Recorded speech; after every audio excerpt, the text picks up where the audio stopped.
4. First at 4, body cam video uploaded to YouTube this week could provide more clues in the disappearance of Michael Vaughan. The then 5-year-old boy went missing in 2021 from his home in Fruitland, Idaho. And I want to bring in Abby Davis and Abby Wilt here with us following the story. We'll start with Abby Wilt. You're going to break down key points from that video in just a minute. But Abby Davis, you spoke with Michael's mom just a short time ago about this video, where it came from. What do we know about this? Right, well, Joe and Abby, Brandi Neal says she and a family friend leaked the 2-part video. It shows one of the 2 suspects in the case, or it shows one of the 4 suspects in the case, rather. Stacey Wondra, who was in jail at the time in Washington County, telling detectives Michael's body was in he and his wife's backyard. They lived just minutes away from the young boy. Brandi says they accidentally got the video last spring through an unrelated public records request. She asked the friend to file the request on her behalf. Brandi started uploading the video on her own YouTube yesterday. The family friend who runs the true crime account, Clutch Them Pearls, uploaded it to their account today. Brandi says she leaked the video because she's angry, tired, and sick of not having any answers and wanted to take the situation into her own hands. She doesn't want her decision to discredit any of the hard work the Fruitland Police Department has done. She says they've worked tirelessly to bring Michael home. She did decline an interview because of her poor health. Stacey is still a suspect. He's been in and out of custody for a couple of years after pleading guilty to an unrelated gun crime, then violating conditions of his supervised release. He's currently in federal custody, waiting for a hearing that's set for mid-February. His wife, Sarah, who is also a suspect, is in prison until at least 2026 on charges of aggravated assault with a deadly weapon and destruction, alteration, or concealment of evidence unrelated to Michael's disappearance. There are 2 other suspects, Adrien, Lucienne, and Brandon Shurtliff. They both lived with the Wondras. Fruitland Police Chief J.D. Huff told me recently that he knows where they are, but wouldn't elaborate further on any of the suspects since it's an active investigation. Abby, will you watch the videos, break them down for us? Abby, that's more than an hour's worth of body camera footage showing Stacey Wondra FaceTiming with detectives and directing to where Monkey's body was buried in his backyard. It's like right under that mound area. It's right under the mound, about where at compared to the trees? A little like right to the right of the trees area. It should be, it should be a garbage bag. Okay, what color is the garbage bag? It would either be white or black. We only had 2 colors. Is the duct tape still going to be over his mouth? They should be. Okay. I didn't watch to take them off. Okay. So you should have everything intact as it was. Footage recorded on November 12th of 2022 and uploaded to YouTube shows Stacey Wondra, a suspect in the disappearance of 5-year-old Michael "Monkey" Vaughan, telling detectives where to find Monkey's body, which was in Stacey's backyard. Okay, so I'm going out the kitchen door. That's some equipment. That is some equipment. Okay, where do I need to go? Okay, face to the right. Like right where the dirt piles are. He claims he watched the burial happen. Okay, how far down is Michael? I don't know how far she actually dug, to be honest with you. And the she he's referring to, that's his wife Sarah, another suspect in the case.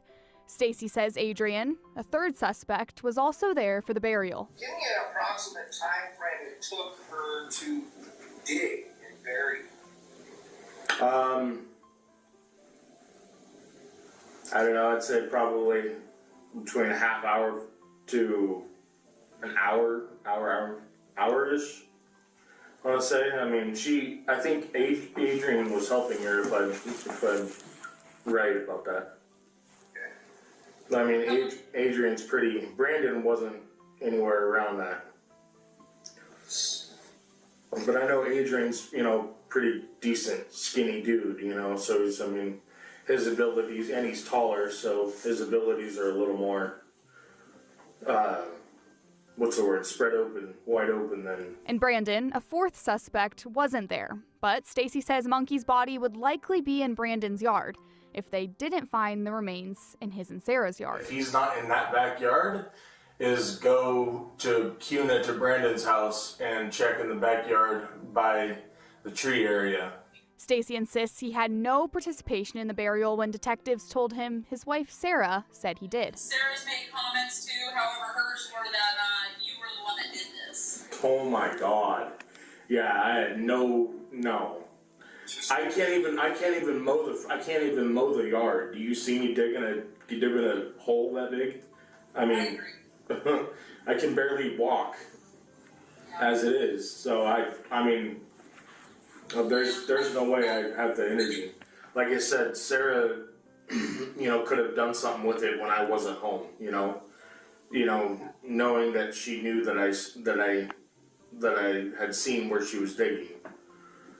So maybe she just wanted to keep, try to, keep it as a confusion. I mean, she's pretty scandalous like that. And says he wanted Monkey's body to be found. All I know is that the place where I saw her start the shoveling was where I pointed you.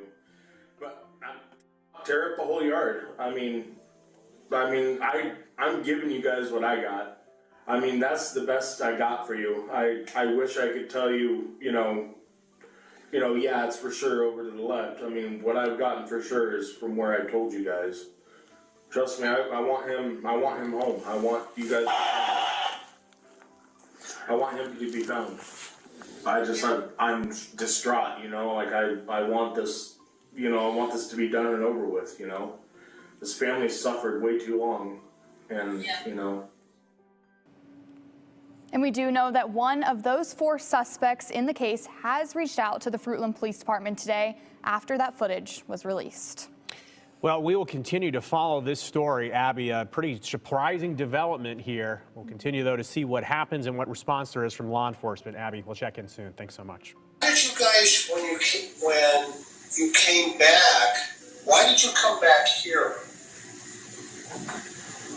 What do you mean, came back there? Yeah, I mean, like the next day, like you shared with us that, Brandon put him in the guest room, bound up, but then the next day they moved him back here. Why? Why come with him? That's a great question. I couldn't tell you. Okay. I don't have an answer for that.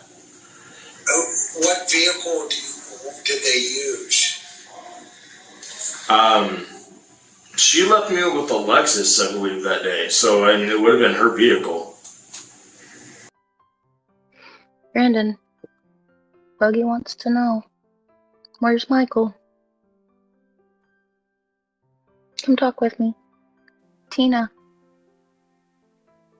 you have a granddaughter, don't you? Protect her. You want to protect your son so much. Please, tell me so I can tell my baby girl. I made a promise and I'm not going to give up. Bye! We love you guys very much, and thank you everybody who continues to share Michael's story and keeping him safe. You heard her. I asked him. I promised. I'll ask him every day, okay? Okay. All right. You heard it.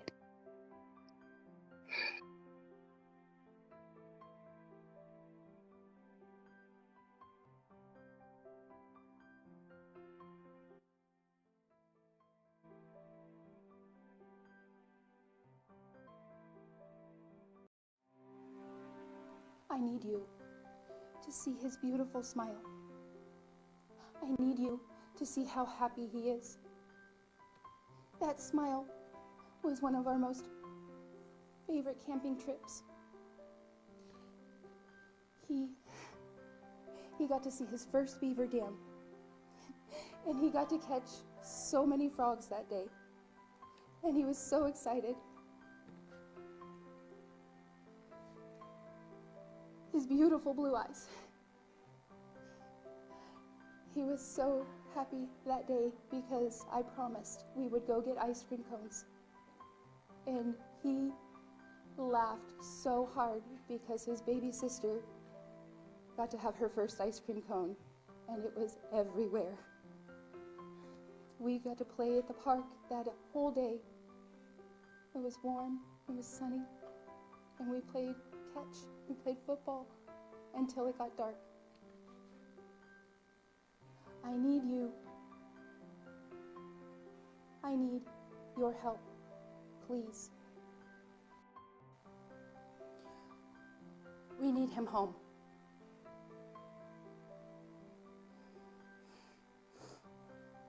I am asking for your help. I am asking for everyone's help.